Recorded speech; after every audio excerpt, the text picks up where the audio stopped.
investiture will focus the attention of the whole world on the Principality. The investiture itself was a culmination of a number of events. They were all, from our point of view, deliberately offensive. It will be an occasion for monarchy and state to walk together in harmony, as they have done for so many years now.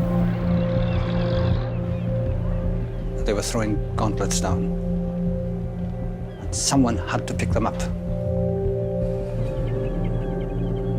When you came to Wales, of course, there was quite a lot of strong anti-English nationalist feelings. It's something that you've come to understand, come to comprehend since you've been in Wales. You see, I think they feel so strongly about Wales as a nation, and it means something to them, and they're depressed by, you know, what might happen to it if they don't try and preserve the language and the culture, which is very unique and special to Wales. And if something is unique and special, I see it's well worth preserving.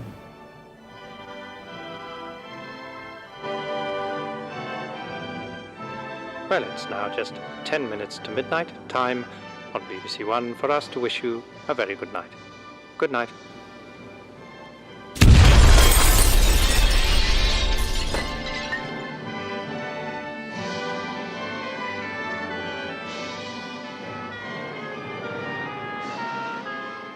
Yn ystod y nos neithiwr, fe ddigwyddodd yr hyn roedden ni I gyd wedi bod yn ei ofni ers misoedd. I believe that the nationalists of Wales have created a monster they cannot control.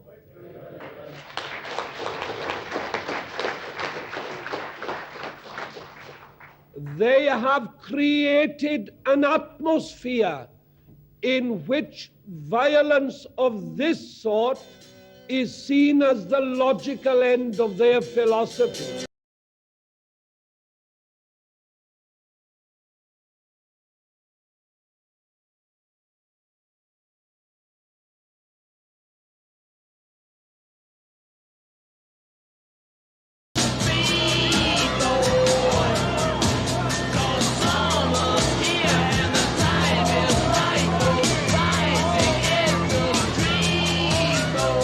We in Wales were the local arm, as it were, of a worldwide movement. A worldwide movement, a protest against the old established orders of the imperial order, which had led to 2 world wars and so on. Young people saying that they wanted a better future for their countries. We want a new order which puts people and their cultures first.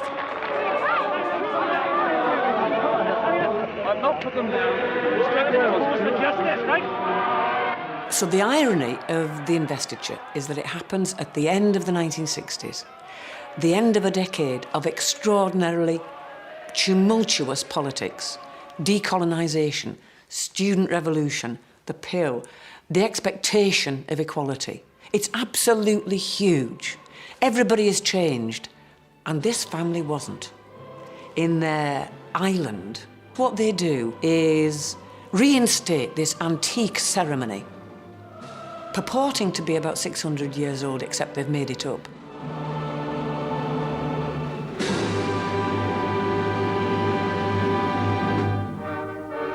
The promise of the investiture ceremony had been made in Cardiff over a decade earlier.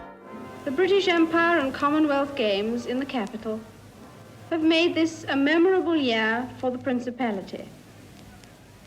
I intend to create my son Charles, Prince of Wales, today.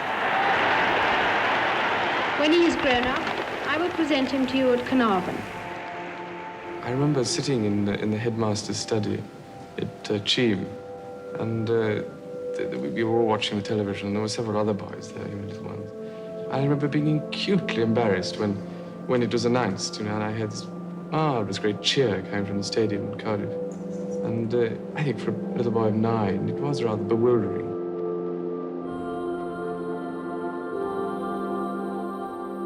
Charles is a frightened, subdued soul.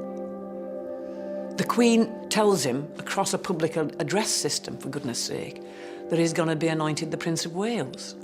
This is a very odd way of being a family, but it's a guarantee of the duty of the sons. This is the way that the royal family was really operating at this point.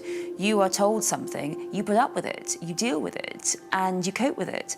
And it's really hard for Prince Charles because he's a very sensitive child, he's a very thoughtful child, and this weighs heavily on him. He really is expected to just accept it and get on with it. The idea of the 1969 investiture was popular in Wales. A Western Mail poll at the time suggested that the majority of Welsh people welcomed their new prince with enthusiasm, without ever questioning his historical right to that title.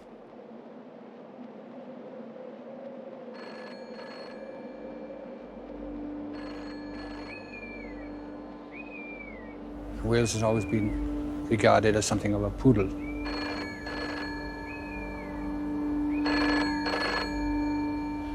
And I think the principle was that we had to show that this was not a sentiment shared by everyone, and that there were some people who remembered a bit further back. One of those who questioned the legitimacy of this unfolding ceremonial was a man who had pledged his life to serve Queen and country. A young army sergeant called John Jenkins, who single-handedly took it upon himself to reorganise and mobilise an underground movement called MAC, Mudiad Amddiffyn Cymru, against the most public display of state power this small country had seen in recent years. John Jenkins was born in 1933 and raised in Treharris and then Pen y Bryn in the Rhymney Valley. He was the son of a miner, and he described his childhood as idyllic. The young John wasn't raised as a Welsh speaker, but he was fascinated by history and his Celtic roots. In particular, he was captivated by Capel Gwladys, an ancient site on Gelli Gaer Common, close to his home in Pen y Bryn. It's a place he would return to many times in his life. He played drums in the local kazoo band, and his love of the drums and the outdoors would take him into the army.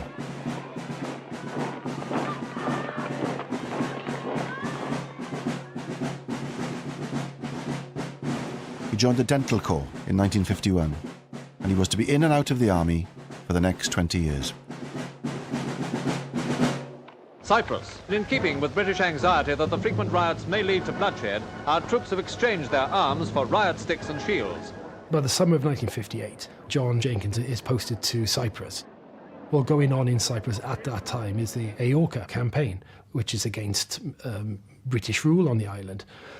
After 4 years of an insurgency in which police bases and military bases are targeted, Cyprus is handed back its independence, and John realises that this has been achieved with only a handful, a comparatively small number of men.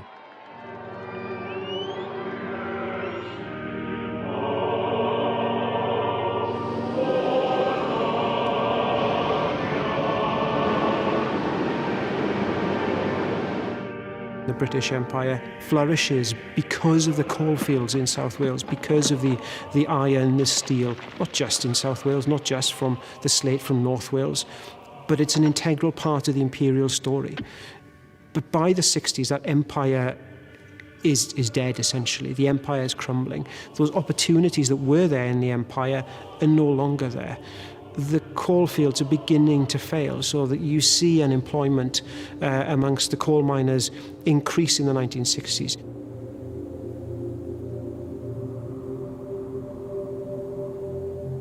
With Welsh industry in slow decline, water was perhaps the only natural resource that Wales had left in abundance. Dams had been built and valleys drowned since Victorian times. But it was the proposal by Liverpool Corporation to create yet another reservoir at Capel Celyn that was to bring the Welsh nationalist spirit to life.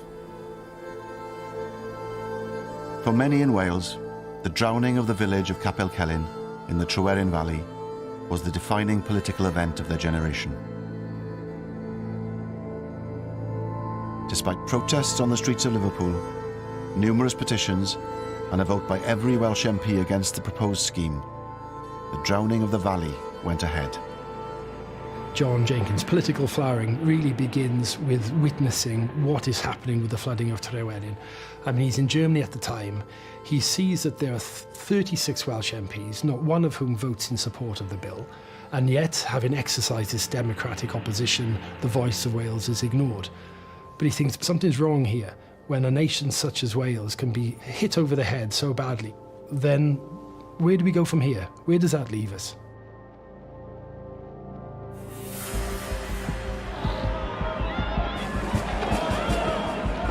For some people, it said, there is no political democratic solution to this, and the only way we can win our freedom, the only way we can look after Welsh interests is not through the ballot box, but through some kind of violence. And Tryweryn does see the emergence of violence as a political tool within Wales. The following year, on his return to Wales, John Jenkins was to bear witness to one of the most horrific man-made disasters of the industrial age, in a town that was close to his heart. BBC One continues now, earlier than published, with 24 hours.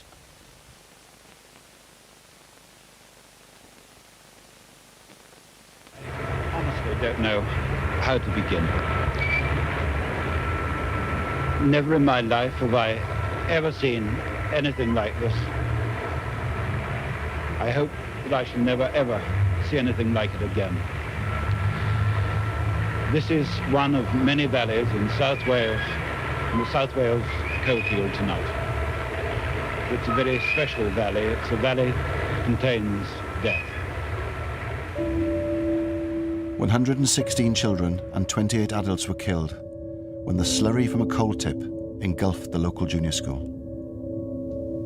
I began to feel discredited in many ways, in that I was a member of a nation which was downtrodden and which was suffering. It was my mother's home, you see, for a start, and I felt it very deeply.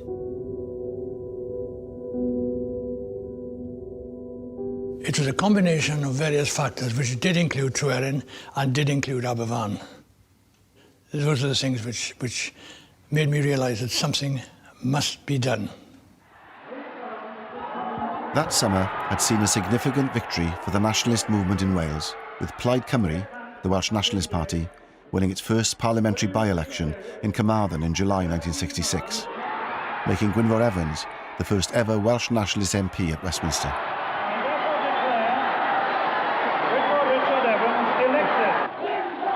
When we look at independence movements, they're always an amalgamation of different interest groups. A campaign for national independence or national self-determination that is successful is a campaign that is able to bring together all sorts of different perspectives. We see that to an extent in Wales in the 1960s. The success of Plaid Cymru, for example, demonstrates that increasingly more and more people are willing to detach themselves from the two major political parties in Wales.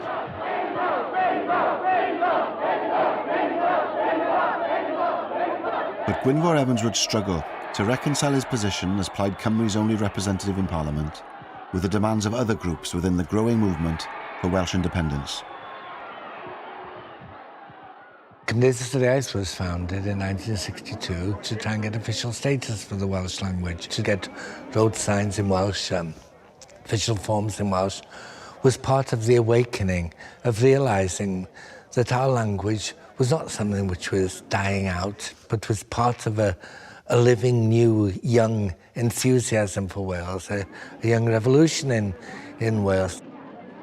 You have Cymdeithas yr Iaith that are committed to direct action, but Cymdeithas yr Iaith are also an organisation which is committed to pacifist means. And then you have groups like MAC and the FWA who are committed to a more violent campaign of disobedience, of disruption, of terrorism, if one likes. At Machynlleth, the young people met to express through a protest march their dissatisfaction with the situation in Wales. These rallies drew together a variety of organisations, the Free Wales Army, the Young Patriots League, the Patriotic Front, the Anti-Sice League, and it's open to question how far these various groups enjoyed shared objectives and shared membership.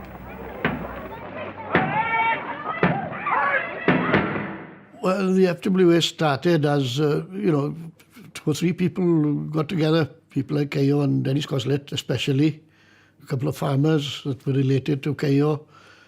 Cayo had a privileged boyhood and education. Public, he went to 2 or 3 public schools, I think. Expelled from 2 or 3 of them as well. I spent a lot of time at Cayo's home.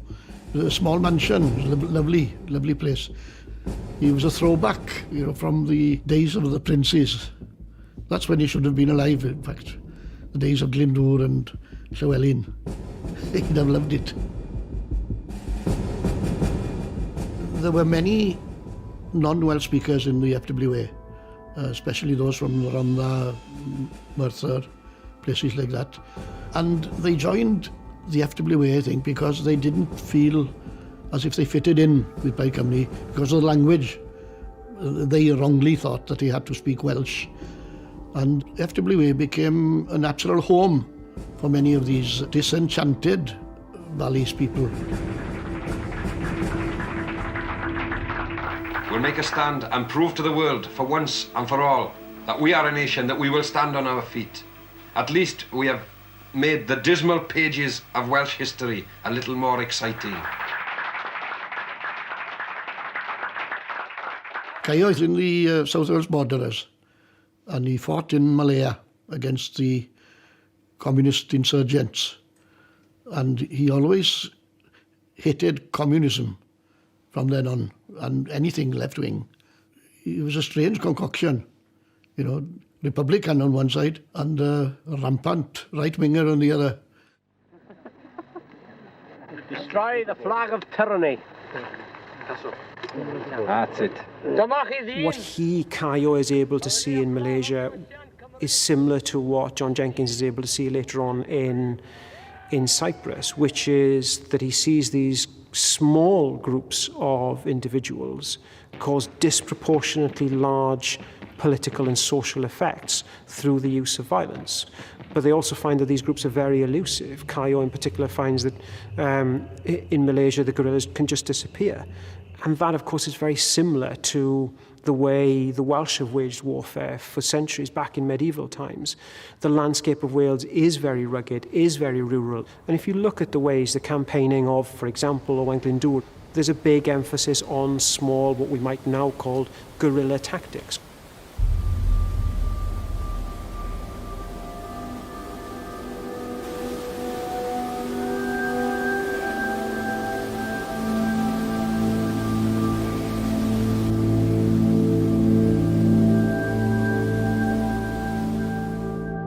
Clywedog Dam, a huge construction which is being built near Llanidloes, was to become the target of the more extreme Welsh nationalists. In 1966, it was nearing its completion when the police received a warning that a bomb had been planted on the site. 8 pounds of gelignite had been placed under an 80-foot steel mast that was connected to another by 110 feet of 3-inch cable. It exploded, sending the entire construction cascading down the hillside. Speculation was rife about who might have been responsible, but an olive green Castro cap, found 30 feet from the scene, seemed to point the finger conclusively towards Cayo Evans and his men. I don't think it was being worn by anybody who undertook the operation. It was dropped deliberately by somebody, put it that way.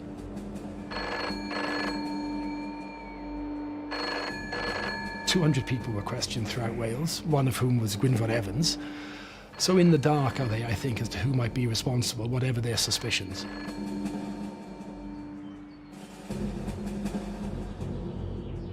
The Clywedog explosion had in fact marked the return of a shadowy organisation which had been started back in 1962 in reaction to Tryweryn. This was MAC, Mudiad Amddiffyn Cymru, the Movement for the Defence of Wales. Most members of then MAC were well known by everyone, including the authorities. So therefore, any action that had to be undertaken by someone who wasn't known and I certainly wasn't known. On his return from Germany in 1966, John Jenkins started to reorganise MAC. He was based at Wrexham, at the dental unit in Satan Barracks. As a non-combatant in the army, he had the perfect cover. He was a low security risk, and his job required him to travel around the country. Plus his role in training the TA band brought him into contact with a new source of potential recruits. Some people would come up and say, oh, so-and-so is a good lad, you know, he's really raring to go. And if he then proved beyond any doubt that he was the right sort of material, he would be recruited, and he would then recruit his own cell. 1 or 2 people at the most, no more. You know your immediate 2 or 3 people in the cell, and you may know the one superior person above that, but you don't know anybody else. They wouldn't even know how to contact me. I would contact the leader of that cell. He was the only one who knew my face. He didn't know who I was, didn't know where I was from, nothing. I would suddenly appear, because I would know where he was all the time. One of John Jenkins's first recruits was to be a 19-year-old flautist in the TA band called Frederick Ernest Alders. It was to be Alders who would drive John Jenkins to a small village in mid-Wales called Llanrhaeadr y Mochnant to plant his first bomb as Mac's new leader. Most of the villagers who heard the loud explosion thought it was thunder. The explosion caused this gash, about 7 feet across. Every pipe carries 12 million gallons of water a day to Liverpool. Detectives found a piece of fuse, a small lead plate, a spring, and a brass cover which could have been part of a timing device.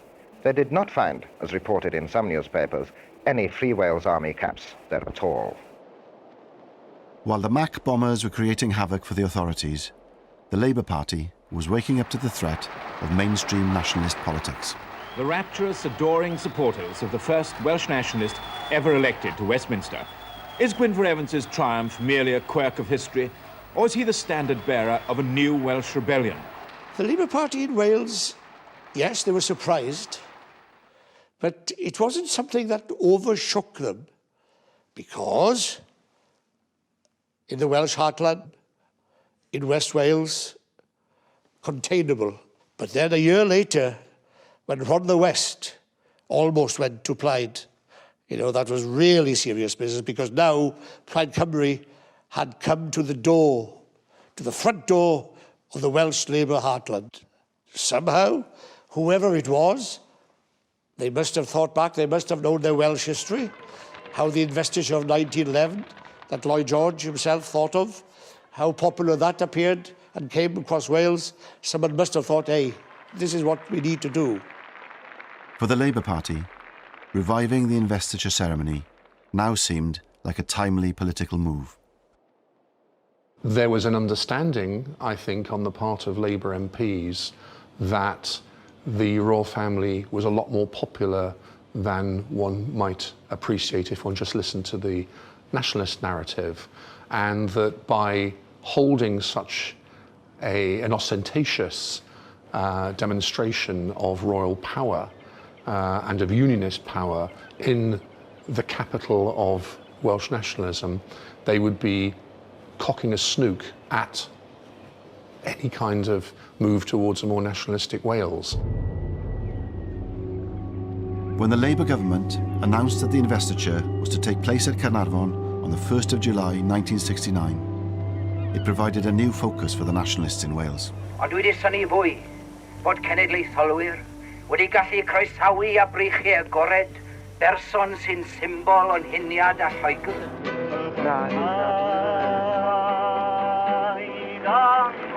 Cymdeithas yr Iaith prepared themselves for a new wave of protest, and with the first meeting to discuss the investiture arrangements to take place in Cardiff in November, all eyes were on the capital city. The Free Wales Army, of course, took up the cause, and in their own unique style were using every opportunity to draw attention to themselves, with Dennis Coslet, Caio's loyal lieutenant, getting interviewed on national television by David Frost. Tell me a little about the Free Wales Army. What does it stand for? Well, we are a militant group. We are not pacifists. We are neither conscious. We are prepared to fight for our freedom. Fight for your freedom against whom? from the imperialist government. The Free Wales Army did have its role to play within the militant arena. They were visual, they were vocal, and they did succeed in diverting resources and attention from the real bombers. What sort of things have you done so far? Oh, we've caused a lot of damage to your pipelines. How have you done that? How have we done it? Well, we've just put plastic on the establishment's pipelines and blasted away. The FWA did Mac a great favour. They took all the publicity while Mac could act surreptitiously. Nobody knew who they were, where they were from, where they'd strike next. On November the 17th, 1967, the Investitures Organising Committee was to meet at the Temple of Peace in Cardiff. John Jenkins, as Mac's new leader, was acutely aware of the opportunity this presented. John decides that every time a member of the royal family or those involved in the organisation of the ceremony steps into Wales, there will be an explosion. In the early hours of the morning, on the day of the investiture meeting, a 15-pound bomb exploded in the Temple of Peace.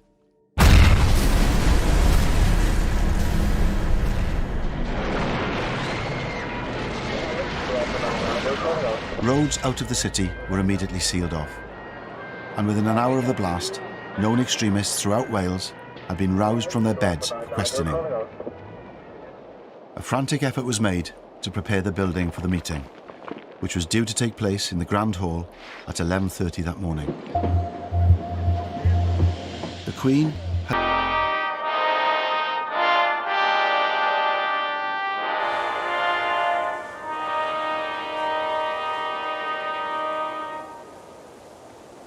I believe that the nationalists of Wales have created a monster they cannot control.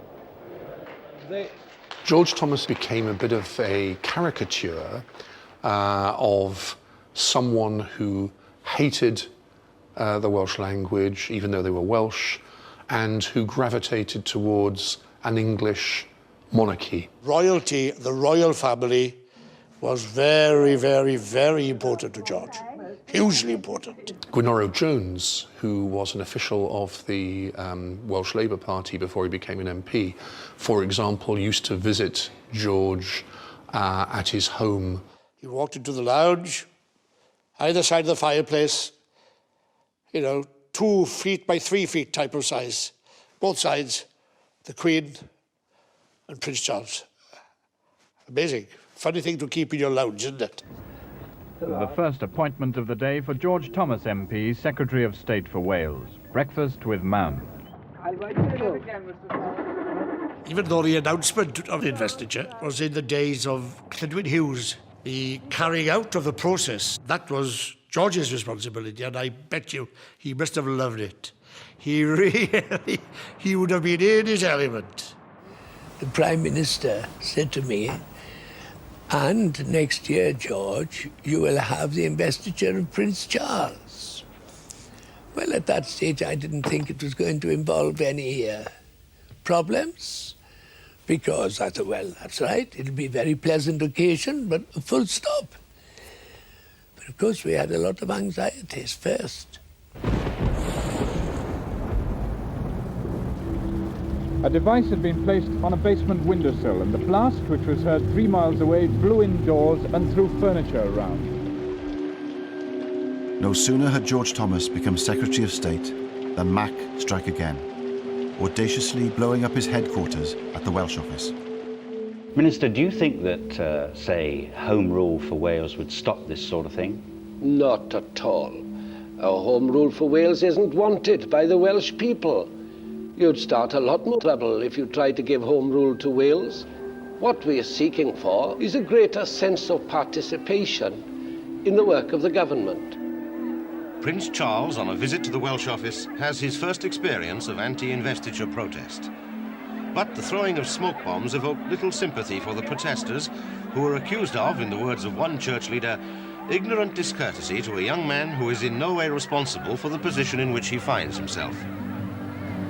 La la la la la la la la la la la la. Like any friend bach yn byw yn Buckingham Palace. A Charlo Windsor yw enw e. Tro diwetha res I gnocio ar ddrws oedi. Daeth ei fam i'r drws a medde wrtha I. O Carlo, Carlo, Carlo mare bolo heddi, heddi. Carlo, Carlo, Carlo mare bolo vita dali. Well, I was a student in University College, Aberystwyth as he was at the time.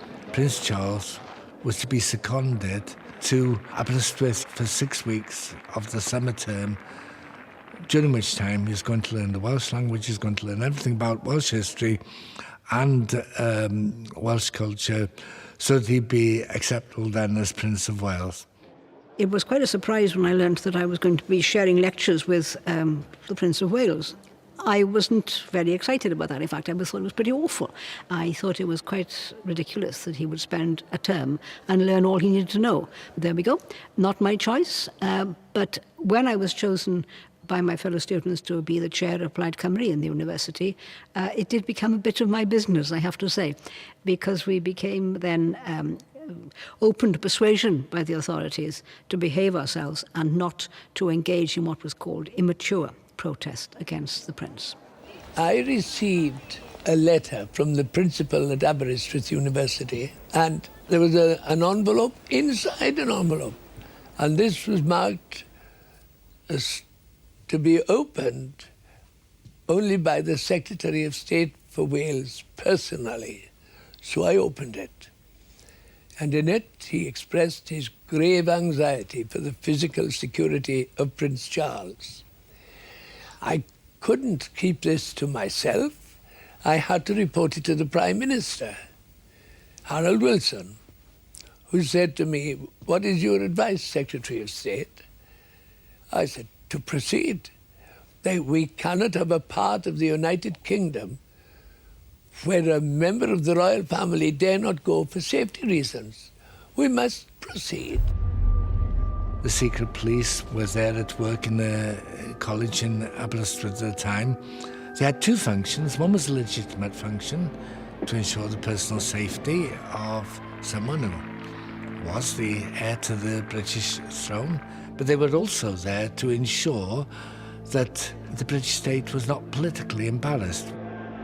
When we held our protest, the day in which he arrived at the college, I climbed onto the roof of the old college building and I tore up some pieces of paper and I dropped them down as confetti to mark the marriage of the University College of Wales with the British establishment that they were willing to sell out to be used for a blatantly political purpose. I was told later on that police marksmen were on 4 other nearby roofs with their rifles trained at me, so at the time, so had it even seemed that I was dropping anything more sinister than a tiny bit of paper, I'd have been taken out immediately, therefore. Mr. Milward, as one of the Prince's tutors, you've been putting the final touches to his timetable today. Just how rigorous a syllabus will it be? It's quite a heavy syllabus. He'll have his plate quite full during these 9 weeks, and he's very willing to work hard. It was very strange to be in Edward Milward's company because he was vice chair of Plaid Cymru in Aberystwyth and he was a member of staff and he was the tutor who was teaching Prince Charles Welsh. And he was one of the people who was most concerned that Plaid Cymru, the University of Plaid Cymru responded maturely and sensibly and didn't make fools of ourselves or the Prince. But he was felt by the students to have sold out to the institutions by cooperating so enthusiastically.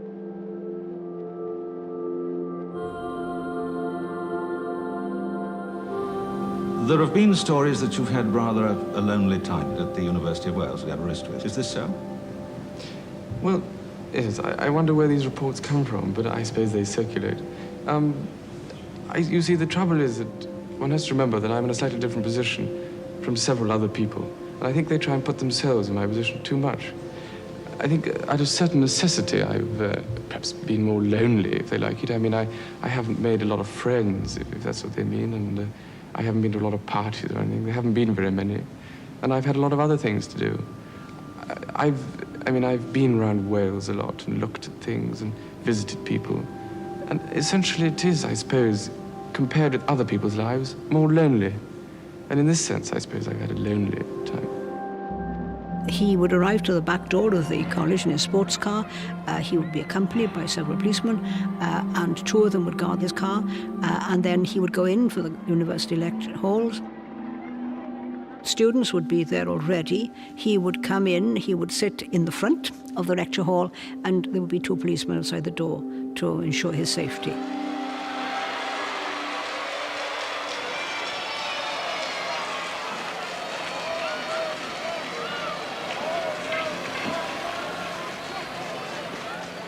You also learned the Welsh language. Did you find that very difficult? Because most English tongues find it very difficult to get around. Well, I think all languages are difficult, but I suppose there are certain things. I mean, the double L's are terrible. Well, they were fairly difficult, except that I went to Llanelli not long ago, and the mayor said, "Can you say Llanelli?" So I said, "Llanelli," and he wiped the saliva out of his eye and said, "Well done." But it's, you know, there is a way of doing it. You put your tongue in a certain place and blow. The speaking Welsh, like, you know, is it's a trick, and it's worked because he's done a very short course in a language laboratory which has taught him how to pronounce words, and he reads it off the paper. Rydw I wedi synnu at yr holl gystadlaethau yn y sefydliad rhagorol yma, ac rydw I wedi cael blas arbennig ar y canu brwd a phersain. Canu mor frwd, fel y byddai'n dda eich cael chi gyd yng Nghaernarfon. Prince Charles has won over the hearts of most of the middle-aged women, especially. And this has been effective, you know, and the ceremony itself was cooked up more or less for the 1911 ceremony at Caernarfon by Lloyd George. And it was then a political gimmick, and to a great extent it is now also a political gimmick. Well, this picture is a very splendid picture of the presentation of the very first English Prince of Wales to be presented to the Welsh people in 1284. And this little fellow here is the actual Prince of Wales being held by his dad, King Edward I. And here are the painters of this splendid picture. There's Ian, Lynn and Mark. Hello. Now, of course, there is the famous story that the Welsh had said they were going to refuse to have any Prince of Wales who didn't speak Welsh. And so Edward tricked them, and he brought out his newborn son, who spoke no language at all, and said, "Here is a Prince of Wales who doesn't speak English." That is a complex moment of myth-making, really, because actually the investiture of Edward II took place over in Lincoln, in East England, rather than Carnarvonshire in 1301, 17 years later. And no ceremony was recorded, and certainly nothing happened in Carnarvon because Edward wasn't there. So when we think about these ceremonies, we've got to think about an idea first coined by historian David Cannadine, that was the invention of tradition. The monarchy stress through staging royal ceremonies in more public ways that this stuff is old, that it has a long tradition reaching back hundreds of years, if not 1,000 years, when in fact all of the pageantry, the pomp and circumstance, the colour, the gold, the glitz that we associate with the modern British monarchy, a lot of it's come from the 19th century as a way of sort of articulating a sense of shared history and heritage that unites the nation as a whole. 1969 is definitely a departure from 1911 in terms of the way the ceremony looks and feels. And instrumental to the changes is the figure of Lord Snowdon, Anthony Armstrong-Jones, who had, at the start of the decade in 1960, married the Queen's younger sister, Princess Margaret. And in his approach to the ceremony in 1969, he tries to incorporate all of the sort of the feel of the 1960s, that it is a more modern ceremony. I think that when I did it, there are certain people thought I was going to be a whiz kid and do an ultra-modern thing. Actually, it was very traditional. And if it's sort of like what Henry V would have done if he'd had perspex. I wanted it to be romantic, I wanted to be good on television. That was the only thing. I did not want it to be an elitist ceremony. In the stage management of a national occasion, there's never been such a bias towards television before. Scarcely a battlement here without its cameras. And under the guiding hand of Lord Snowdon, the castle has become a kind of medieval television studio. I mean, it would be madness to design it just for the few inside. One must design it for the 500 million viewers, which is believed to be watching. And the rehearsal started where the procession itself will start, at the special Royal Railway platform built near a factory 2 miles from the town. It was one of the biggest security the country had ever seen at that time. There were nearly 2,500 police officers. They came from everywhere, including the plainclothes. I think there were about 1,000 of those, 1,500 nearly uniformed officers. To organise such an event was enormous. The gentleman in charge, the Duke of Norfolk, he was an experienced coordinator of such events, but the biggest danger is if you pre-tell everybody where you're coming, how you're going to do, where you're going to walk. A good terrorist can either have a sniper, an explosion, or what have you, and that's how, if I was going to attack anybody, how I do it. The discovery of a bomb near Holyhead Pier, where the royal yacht was due to visit, intensified police fears over security. 3 men were arrested, but their connection to Mac was never proved.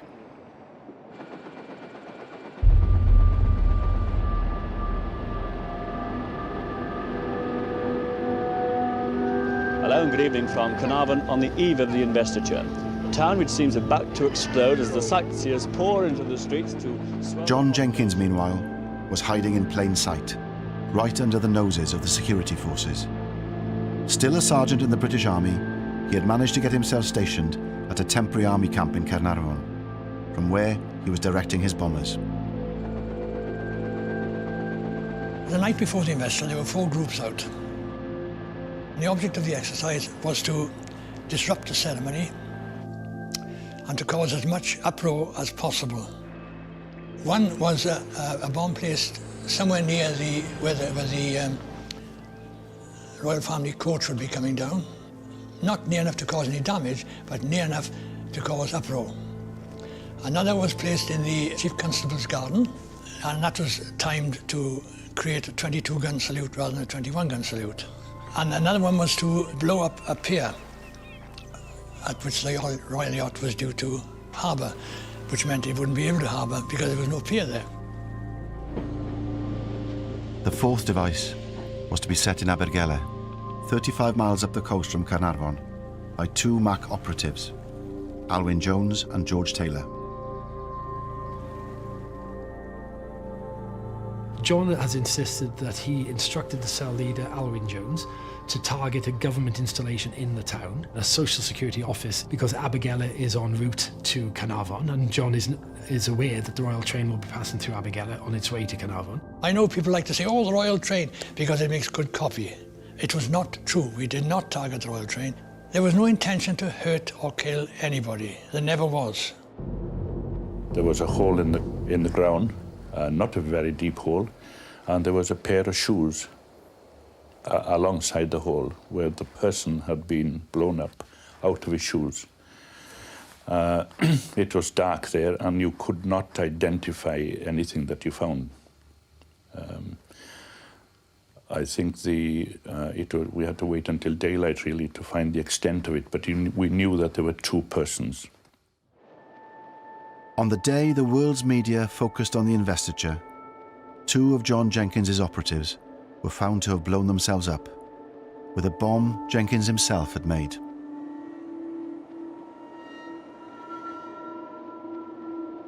An officer put his head in and said, well, we got 2 of the bastards last night.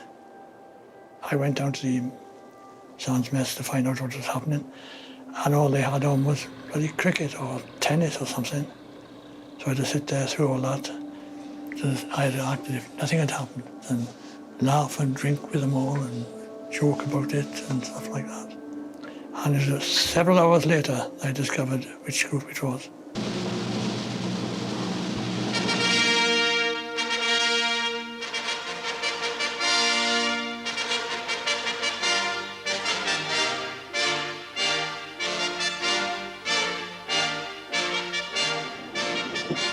As the programme went on air, 2 unexploded devices still remained in Caernarfon.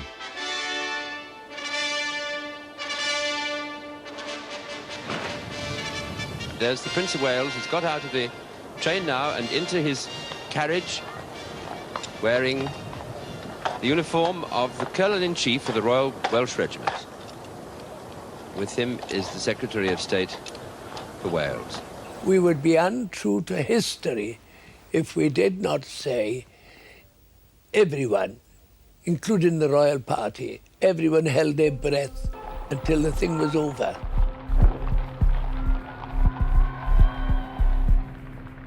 There was a team of 3 commentators on Radio Wales, and I was situated on top of the Chamberlain Tower in the castle.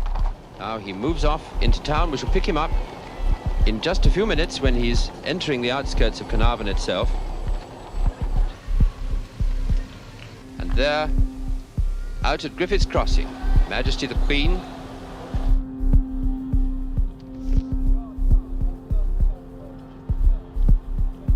When the Queen arrived in Griffith's Crossing and came off the train, there was to be a 21-gun salute. We had instructions, whoever was on the air when the royal salute began was to cue back to me, and I would say immediately jump in and say, now you heard that gun go off. That was the first of the 21-gun salute, signalling the fact that the Queen has now arrived in Wales and is on her way into Caernarfon.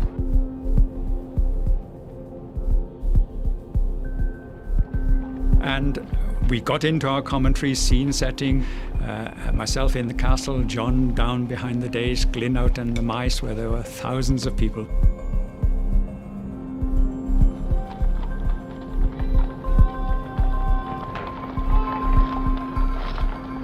And suddenly, and rather unexpectedly, there was this boom. And so Glyn, fair play, did exactly as we had arranged. He handed back to me, and I jumped in quickly and said, there you are, he said, you've just heard the first gun of the 21-gun salute. Now we'll listen to the other 20 guns. Absolute silence, nothing. It was quite clearly a bomb. But Prince Charles just looked at me and said, what was that, Mr. Thomas? So I said, Royal salute, Prince Charles. And he looked at me with a question mark in his eyes and he said, peculiar royal salute.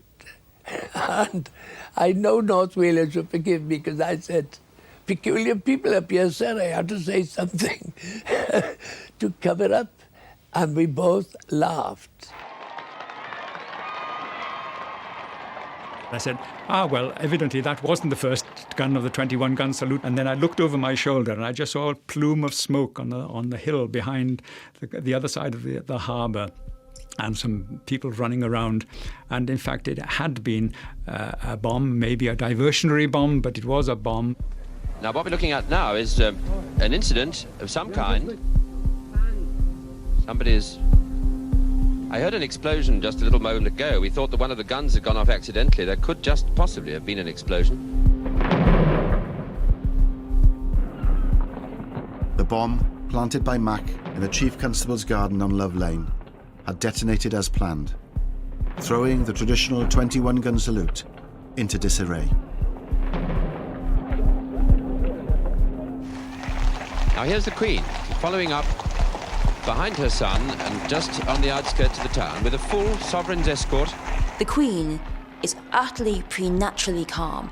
Nothing can flap her. I mean, the Queen herself was very nervous when she went through the coronation. She was very nervous about the ceremonial, very nervous about the fact that if you put a foot wrong on TV, it'll never be forgotten. So how must Prince Charles feel going into this impossible new ceremony? A young man, he's not king yet, he's a long way from that responsibility, and he's young and he's nervous and he takes things incredibly seriously. If he puts a foot wrong, he will really take it terribly to heart and feel he's made a dreadful mistake.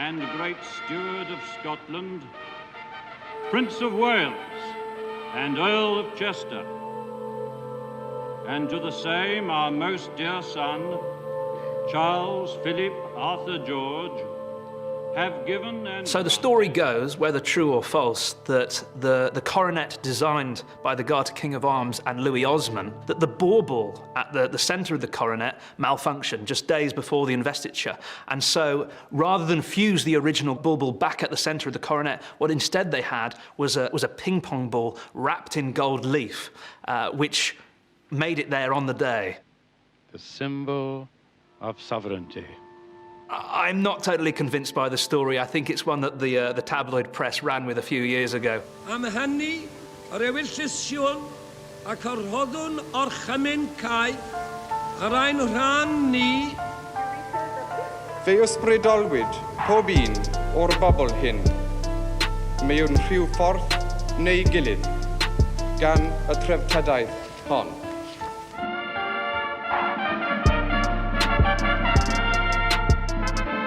The one big tension point, of course, was after the actual investiture, when the Queen and the Prince of Wales went up and to the wall of the castle overlooking the mice and were being presented to the people, as it were. But once they appeared on the balcony, everybody was holding their breath. As the newly crowned Prince of Wales proceeded towards his public, one of Mac's bombs remained undetonated in the streets of Caernarfon.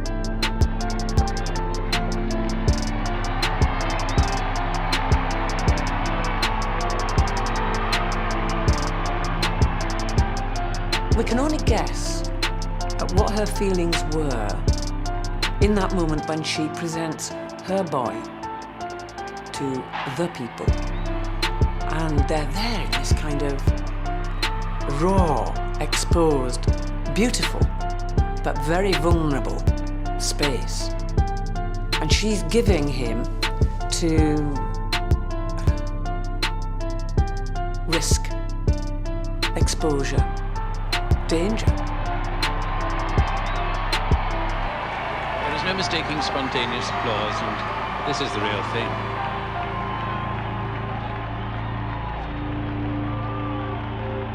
At the end of Investiture Day, there are two Mac devices which have yet to activate, which should have activated at some point during the Investiture Day.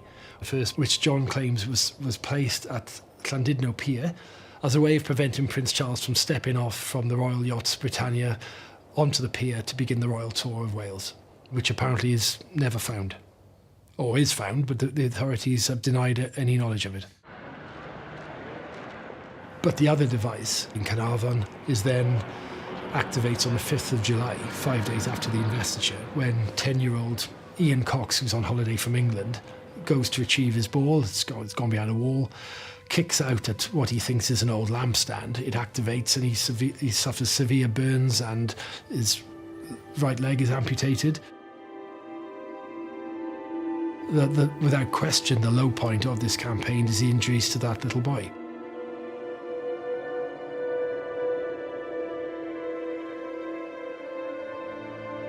The perfectly understandable response is that such injuries to a 10-year-old boy can never be justified, whatever the political cause. Whenever anything failed to detonate, a call was always made to the police to tell them about it and where it is. And this was done, but they didn't take any notice of it, apparently. So I made a point of asking, when I was captured eventually, why didn't you take any notice of the call about the bomb? And they said, because it was one of thousands we had on that day, and we couldn't possibly investigate all of them. Such a campaign of sort of indiscriminate time devices, deaths and injuries are perhaps inevitable one way or another. Explosions on remote pipelines in the Welsh mountains is one thing. Blood on the streets is quite another. This is as bad as it gets. I think, looking back, Charles was the experiment. He was the guinea pig, if you like, in the royal family media project, in the whole let's get the TV cameras in and show ourselves off. Now, partly, that's a pact with the devil. They have to do it because that's the commandment, really, of modernity. But it puts them at huge risk. He can't go back to being a private royal, a private student ever again. I think John gets a sense that the police are onto him, and so he returns home and finds himself back at Capel Gladys, which has always been a place of sanctuary for him. John said if the pressure was bad leading up to the investiture, after it was just almost to the probably unbearable, actually. Having lost 2 colleagues in Mac owing to a bomb which he had assembled, which he had handed to the cell leader Alwyn Jones. But if that wasn't bad enough, then he has the injuries to Ian Cox 5 days later. However successful his campaign of disruption had been, these failures were weighing heavily on him. I think he was just relieved, is the impression I get. He said it almost came as a relief when I heard that knock on the door.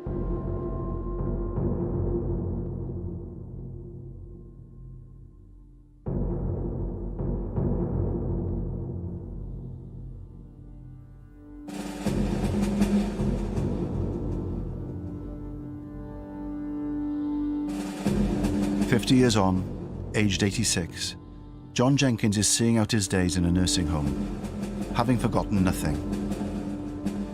While history seems to have forgotten him and the war he once waged against the British state, he says his only regrets are the deaths and the casualties that he caused.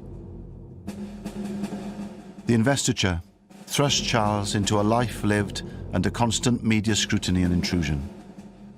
50 years on, at the age of 70, he remains a monarch in waiting, and the longest-serving Prince of Wales in British history. Sian Lloyd asks what the Prince of Wales has done in and for Wales in Charles, Prince for Wales, available on BBC iPlayer.